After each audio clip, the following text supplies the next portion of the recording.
pray. Son, and of the Holy Spirit. Amen. O heavenly King, the Comforter, the Spirit of truth, who art everywhere and fillest all things, treasury of blessings, and giver of life, come and abide in us, and cleanse us from every impurity, and save our souls, O good one. To continue where we left off, we were talking about candles and light and how we lit candles and where light comes from. And I wanted to read from you. This is from the diary of the pilgrimage of Algeria, or sometimes you'll see her name spelled and pronounced Etheria. This was a venerable monastic writing a diary in the 4th century. So this is a very, very old diary, very old text. It's used extensively in liturgical studies because she travels around. She goes to Mount Sinai and describes the monastery at St. Catherine's and the monks and the caves and everything. She goes to Jerusalem and she describes what she experiences in all of these places. And one of the things that is in here that I actually just stumbled upon this week, and it was perfect timing. She is going to Vespers at the Church of the Resurrection in Jerusalem, which is still there, all right? The same church she was going to in the 4th century is still there today. And this is what she writes. And remember, we were talking about the lighting of lamps and where fire comes from, the holy fire, the fire on the altar. And remember, too, that the Church of the Resurrection is the church that's built over the tomb of Christ, all right? So the center of the resurrection has this cave, and that was the cave where Christ was laid to rest and from which he resurrected. So this is what she writes. At the 10th hour, which is here called Lykinikon, no one has to remember that, or as we say, Vespers, a great multitude assemble at the Anastasis. Anastasis is, of course, the word for resurrection. So the Anastasis is the church of the resurrection. A great multitude assemble for Vespers at the Anastasis.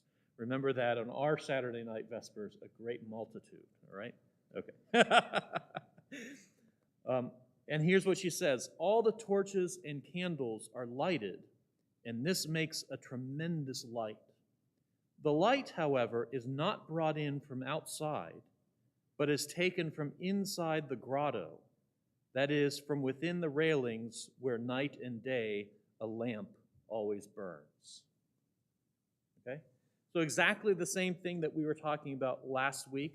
What she's saying is that there is always in the cave of the resurrection of Christ, where he was buried, a lamp that burns, and it's from that lamp that all the lamps are lit during Vespers, and it makes a tremendous light. All right? So the exact same thing that we were describing last week, this is also today, to this day, this a millennium and a half later after this was written, this is also where the holy fire comes from at Pascha and the miracle of the holy fire. All right, and again, we have the holy fire burning over here, but we've lit most of our lamps from the holy fire, so we have the same fire that she's describing in the 4th century here in our church, lighting our lamps. Isn't that an amazing thing? But importantly, and I think it's what a wonderful thing that she makes this specific point, we don't bring the light in from the outside to light the church. The light is already in the church. It's the light that's in the grotto, the light that's in the cave. And so we light a lamp on the altar and we keep that lit. There's also this lamp that hangs in front of the royal doors there, which is described in the instructions for the tabernacle and the temple. The instructions are that there should always be a light lit and hanging over there. All right, so this is important. And it's important because light is indicative of presence. When we light fire, when we commemorate someone, for instance, and we light a candle, there is in the act of the lighting of that candle this very physical manifestation of the memory of our hearts and minds. Fire, flame, is energy. It's life. It's heat, you see. And when we light a candle, when we light a lamp, we are bringing a presence. And to ancient people especially, fire was particularly sacred. Fire, and I mentioned a while ago, I was reading a little bit from a book called The Ancient City, which described worship as the origin of the development of cities. And we talked about that at length. But one of the very earliest essences of worship was the hearth fire in the home. In every home, there was a hearth fire. You always kept that fire lit, and that fire was the presence of your ancestors and was the root of remembering your ancestors, right? So we don't worship our ancestors, but we do remember them. And so even today, many thousands of years later, when we light lamps, when we light candles, we are remembering and, in a sense, manifesting a memory and manifesting a presence. But above all, it's the presence of God in the holy fire. Fire is indicative of presence. And that's why, the beauty of the Exodus, God leads them as a fire by night and as a cloud by day. We'll talk about the nature of that cloud, but the fire seems to be quite self-evident, right? It is a light. It is a light.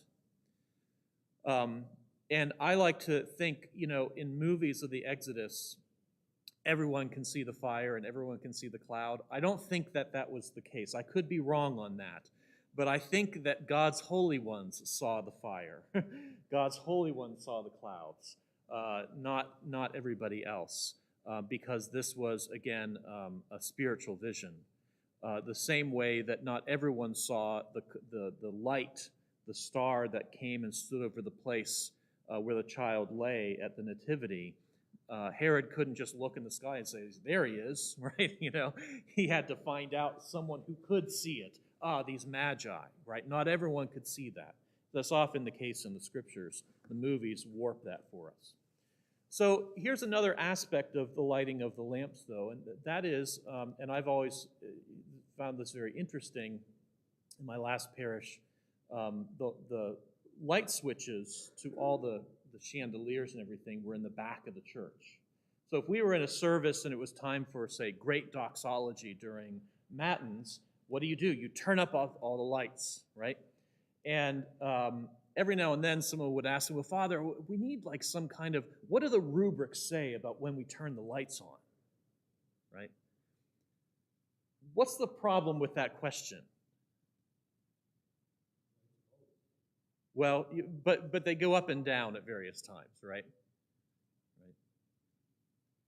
The problem is that our rubrics were written an awful lot earlier than electricity. Right?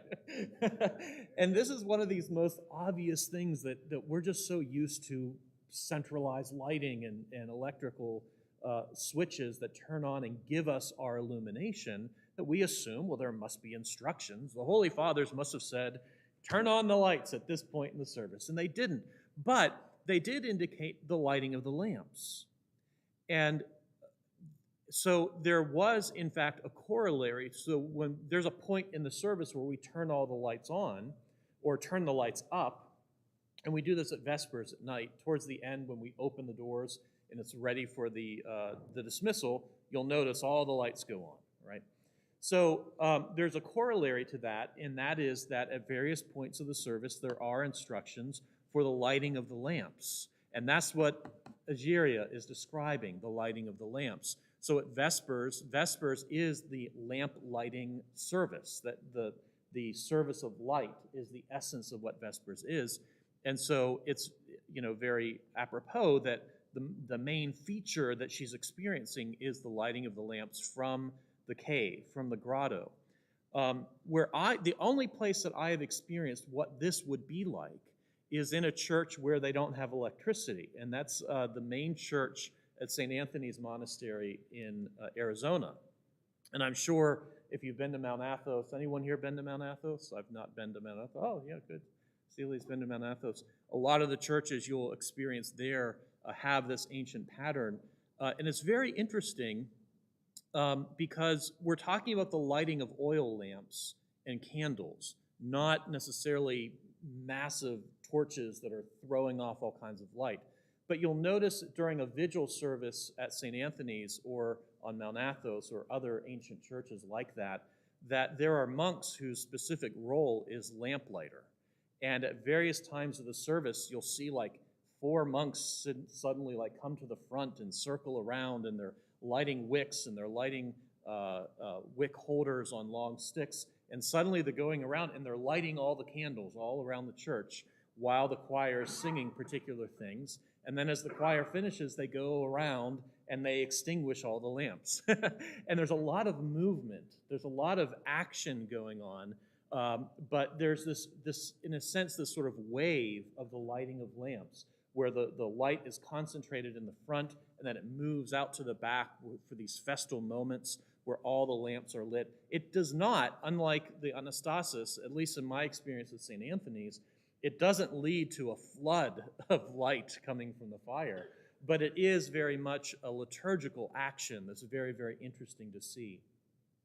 And the main action that we're describing, and the thing that I think is most important for us to keep in mind that we'll keep on seeing now, is that the light starts in the cave. The light starts in the grotto. This is the place where Christ was raised. And so the light is already there, and it moves out and around, and then it returns there as lights are extinguished, but that light remains. Okay? Keep that image in mind. Everything comes from the altar. Everything proceeds out from the altar, because this is a very ancient pattern, and it's very helpful for us to understand what we're seeing in the church's services.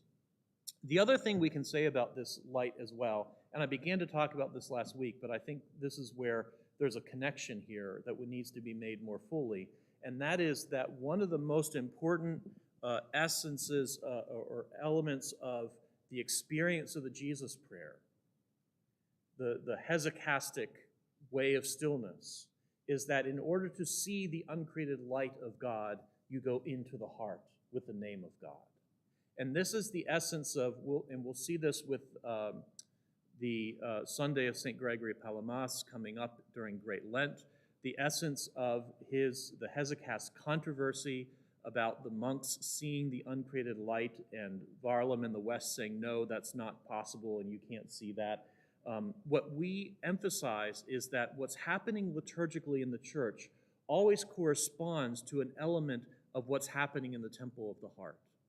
The vision of light that we are able to come and behold with our eyes and see in the church is leading us and designed to lead us into the same pattern, the same movement of the Jesus prayer in the heart, where the name of God is enthroned in the cave, right? And from that cave there comes a light.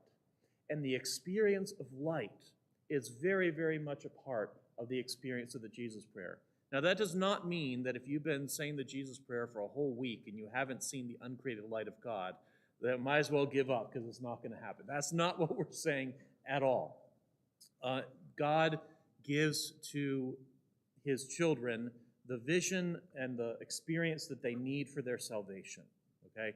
So there's no equation here. There's no do the Jesus prayer a certain amount of time and you'll suddenly experience the uncreated light or something like that. And let's be clear, when we mean the uncreated light, we're talking about the same light at the transfiguration of Christ. We're talking about the light that is designated by the word glory in Scripture. The glory of God dwells in the temple. What does that mean? It means the light of God. The light of God. This sort of powerful illumination.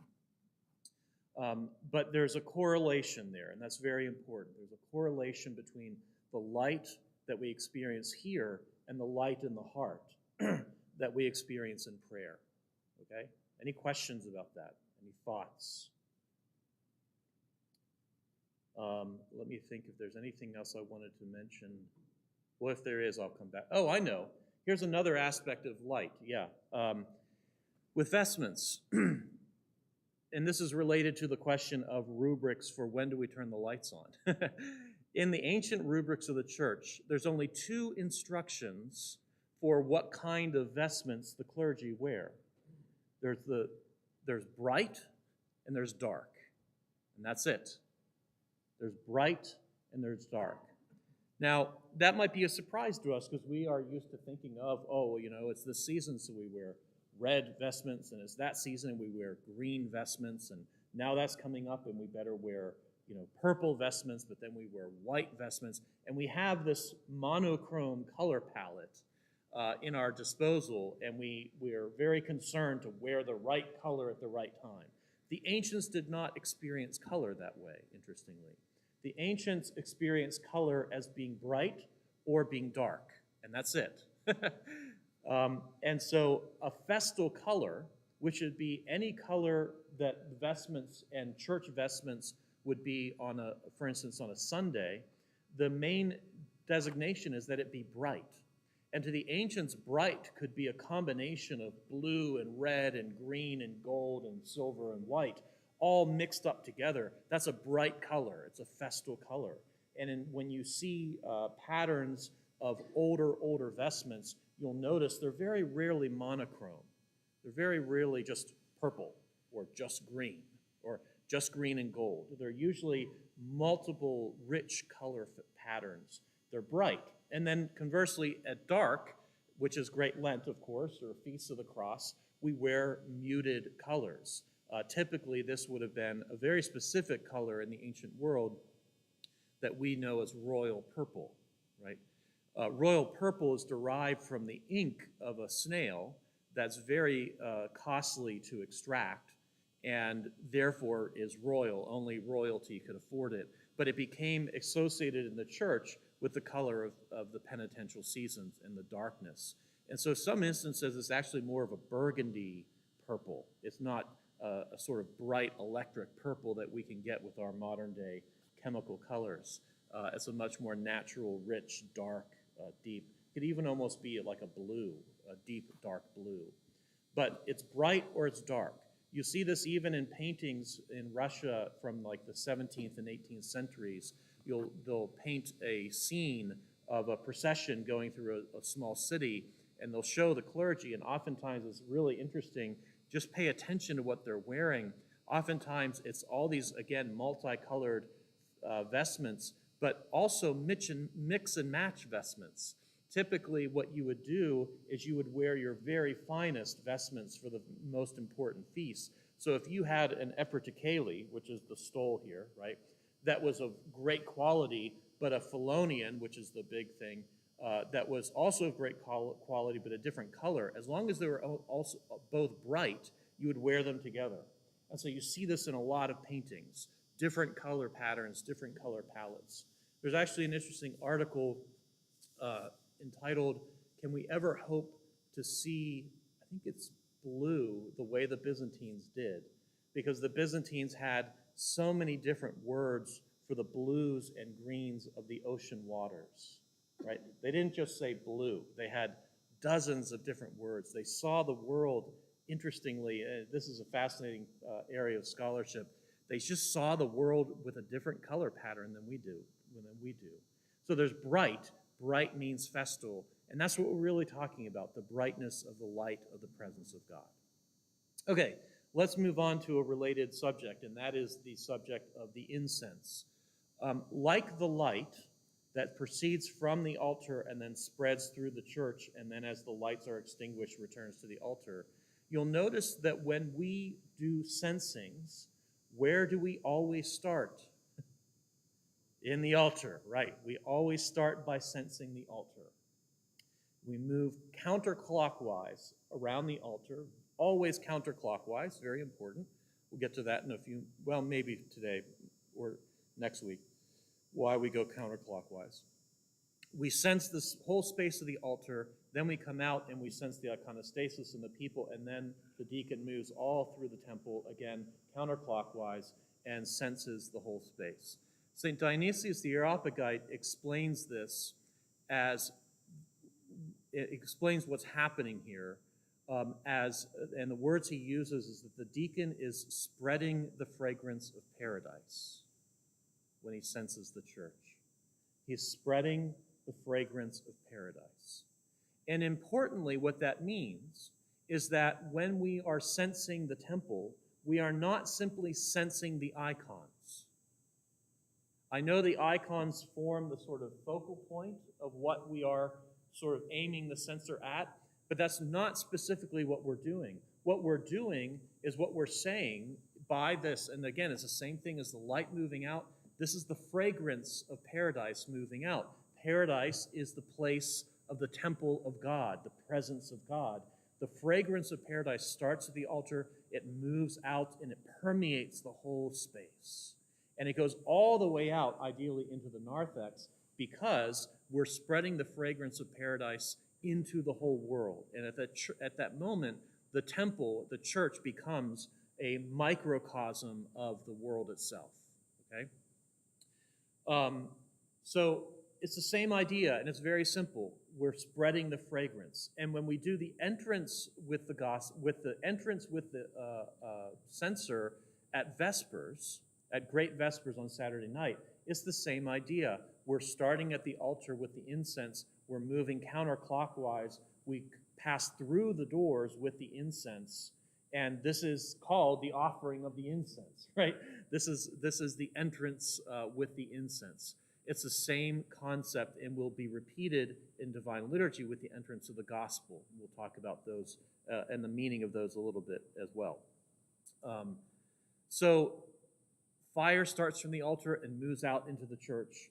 Incense starts in the altar and moves out into the church. There are, of course, times where there are slight variations of that, but usually that's because we are understanding at certain services that the altar is opened and the action of the altar has come down into our midst, and then the sensing starts there. So this would be the case, for instance, in potentially baptisms or weddings where the doors are open and the gospel comes down, and then there's a sensing in the center that then goes into the altar. It's still understood to come from the altar, and that's the important thing. So again, this is a pattern that we should be seeing every time we're in church. There's the altar, that's the place, the presence of God.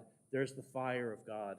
Here's the fragrance of paradise, and the fragrance of paradise moves out, and we should be thinking about that.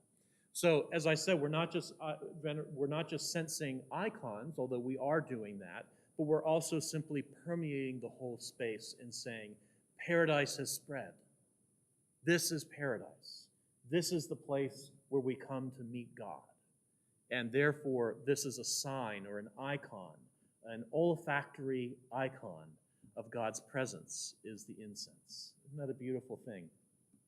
And of course, incense is such an ancient practice. It's one of the more bewildering distinctions between, say, Orthodoxy and Protestantism, where Protestants got rid of incense. They decided we're not going to have incense at all because they associated it with being Catholic, which is such a strange thing because in the Temple of Jerusalem, there was even an altar of incense. I mean, incense really, really predates the divisions of Christianity.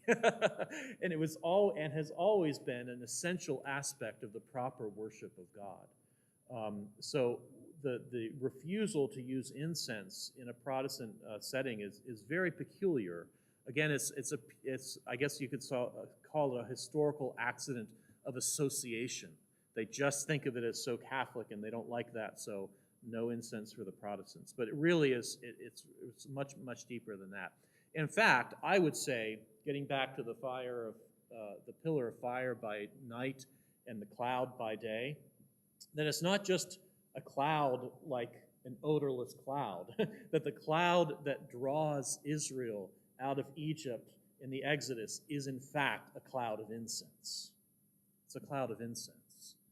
It's a cloud of fragrance. It's saying, this is the way to paradise. I will guide you. And those whose spiritual perceptions are sharpened will perceive the path, you see.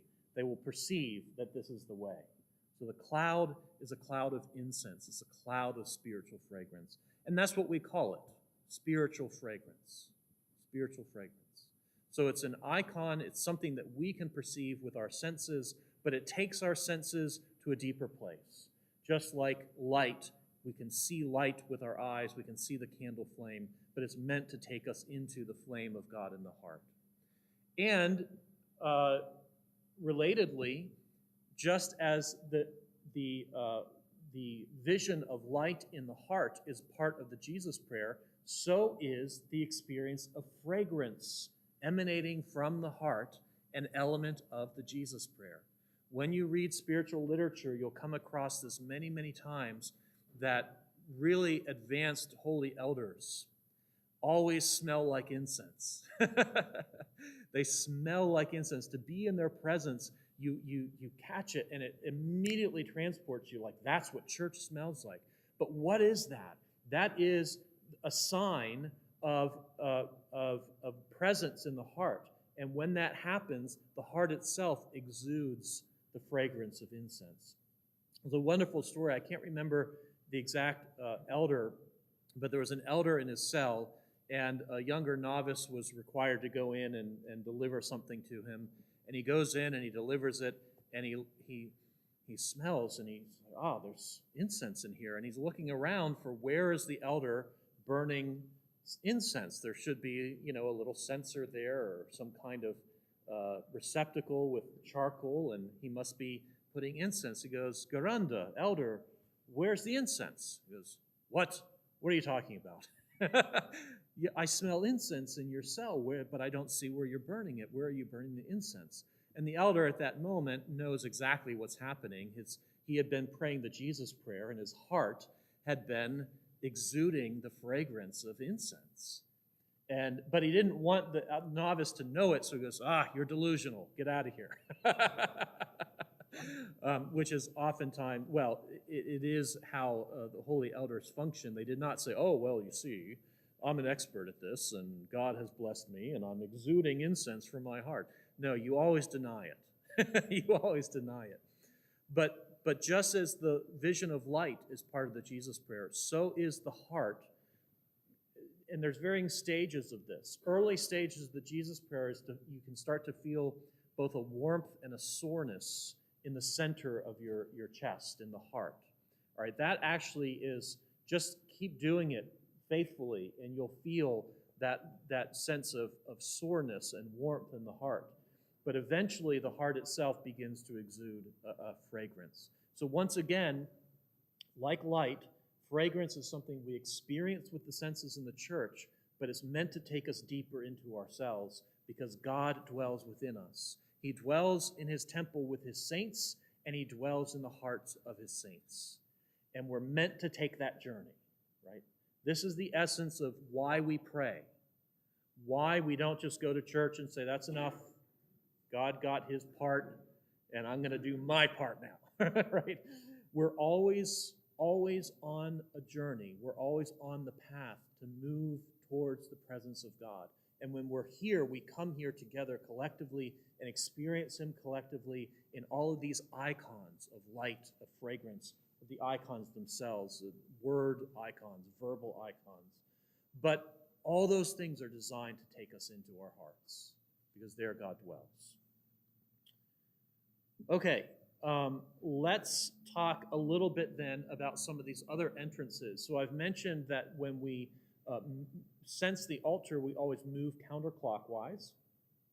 When we do an entrance with the incense, we also start at the altar, we move counterclockwise. You'll notice in a little while when we do the little entrance with the gospel at liturgy, we start at the altar, we pick up the gospel, and we move counterclockwise, right?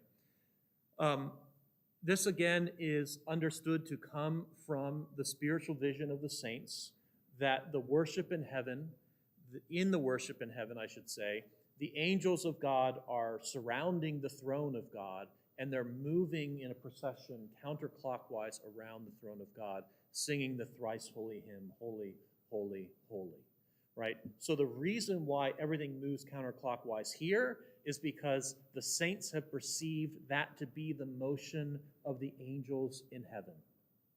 And it's really important to think about because when we're, that correlation is so exact that when we do the entrance with the gospel, the deacon will say, "Let us pray to the Lord," and the priest says, "O Master Christ our God, who has appointed in heaven angels and archangels for the service of thy glory, grant that with our entrance there may be an entrance of angels serving with us and glorifying thy goodness." In that moment, we're saying our action corresponds to heavenly action. Our presence here in these glorious bright vestments corresponds to the presence of angelic bodiless powers around the throne, moving and glorifying you, and we're praying that that connection would be made so that they would be here with us, and that this would be the place where earth and heaven meet. Right? This again is the essence of the word orthodoxia, orthodoxy. This is where earth and heaven meet. So in our entrance, it's not just the altar servers and the deacons and the priests and the bishop and whoever else is here moving in this pattern and making that motion. There are angels with us as well. And everything about that action is designed to demonstrate that. In fact, the vestments of the clergy and the altar servers, for that matter, and where's Bobby? Bobby? Oh, he disappeared. He's downstairs. He just got new vestments from Russia, so he's very excited. I'm going to bless them during the hours so that he can wear them today. But those vestments are indicators of angelic presence.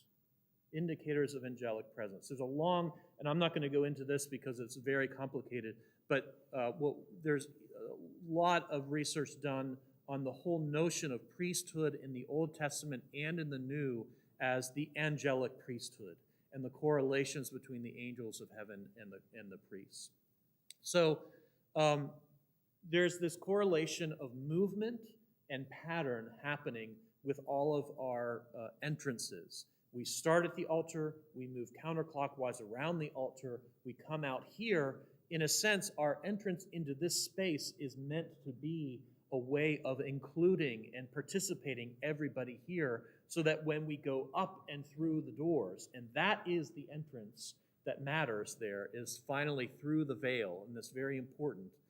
We are all going with the clergy, going with the priests who pass through the veil.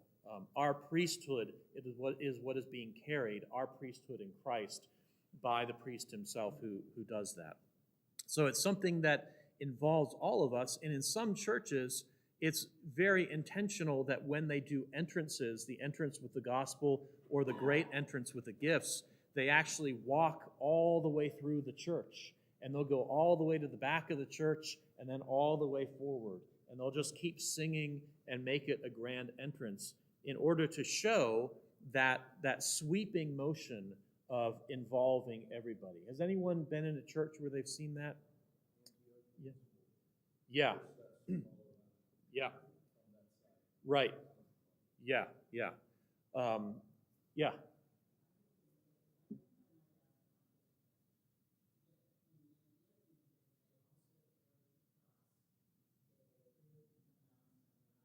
Yeah.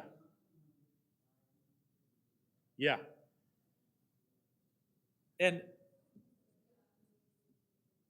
yeah, it's a simple matter of amplification, right? So what some would say is that's what we should all be doing, is we should all, at every entrance, because the entrance involves all of us, it should not be perceived as something that only the clergy are doing up there. It should be something that is sweeping all of us up together. And the essence, think about this, and I think this is where St. John's Gospel is so liturgical, because St. John, of course, who also wrote the book of Revelation, has the vision of God, and he's expressing his gospel in the vision of heavenly worship. But how many times in John's Gospel does Jesus say that he has come from the Father and he goes to the Father? I am the bread that came down from heaven. I am the light of the world. All that I say as the Father has given me.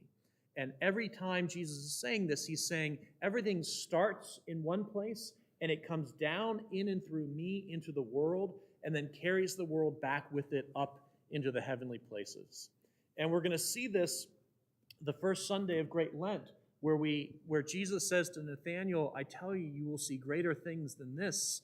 You will see heaven opened and the angels of God ascending and descending upon the Son of Man, right? He is referencing the vision of Jacob and Jacob's ladder.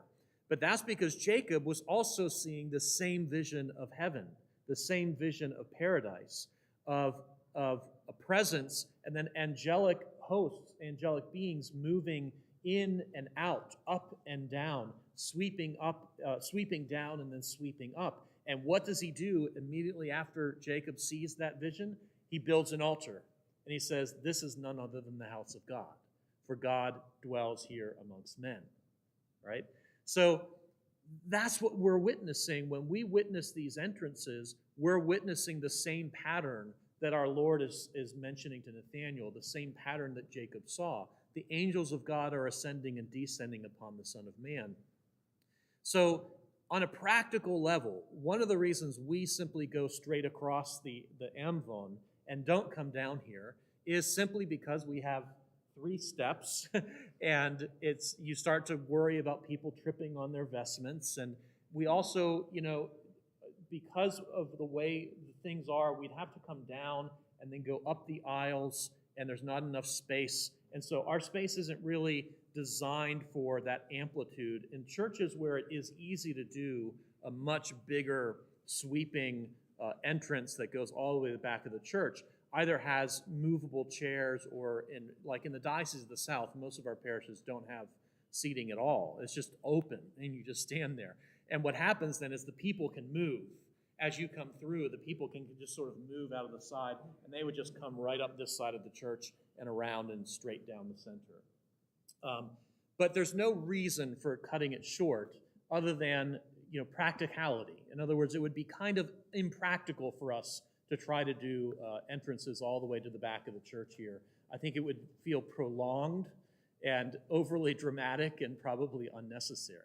The important thing, and this is where this gets actually very interesting, the important thing is that the motion is the same.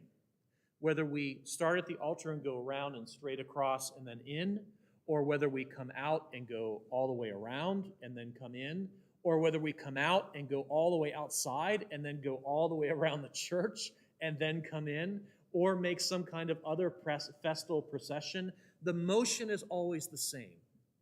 The motion is always the same. Some are amplified greater and others less, but it's the same pattern and the same motion.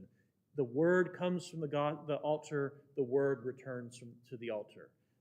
Jesus comes from the Father, he returns to the Father, right? The gospel rests there, the gospel returns there.